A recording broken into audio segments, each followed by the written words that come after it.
Hi guys, welcome back. Today I am doing a troubleshooting video, and I thought it was important because I had just recently uploaded a revised version of this paper clay that I've been using. It's 2018 and it should be popping up on your screen right about now.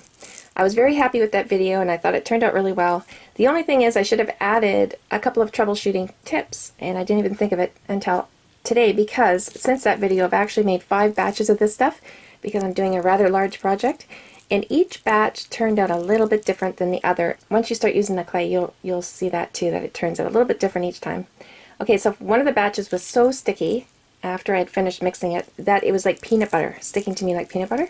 And that was because I had stuck in too much flour. So what I did to fix that was just put water in, more water, and a little bit more insulation. And I really mixed it up. So when you get this point here, it's going to be hard on your mixer. But what I do is I skim along the top. And then I use my spoon, lift up the bottom, and then I can keep skimming along the top.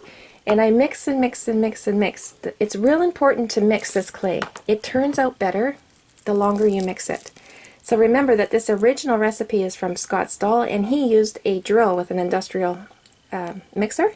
So he would get this kind of clay in a matter of minutes. For us, it's going to take a lot longer because we're using this little thing.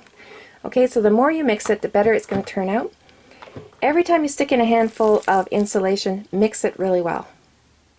Even if you don't think you need to, because you're trying to break down those fibers to get this clay texture here. So in the end, on that one that was sticking to me like peanut butter, it was still a little bit sticky, but what I did to work with it was I kept a bowl of water beside me and I just wet my hands. Every time I applied it to something, I wet my hands, and that's totally fine. That works out well. Actually, some people do that to get a really smooth texture. They'll also wet the knife that they're using and use that to spread that on their walls and stuff. That'll give you a real smooth texture. So a little water doesn't hurt, and I also wet my hands and mix up the clay as well. So if you've stuck in too much insulation, you're going to end up with a very lumpy clay, probably a dry clay. So I would stick in some more drywall compound, a little bit more water, and mix it up and see how it comes together. You want a clay like this. And I can't stress enough how important it is to mix. And the longer you mix, the better it's going to turn out. So if there's any other questions about this clay, please feel free to ask. I am always close by, and I'm always happy to answer if I can.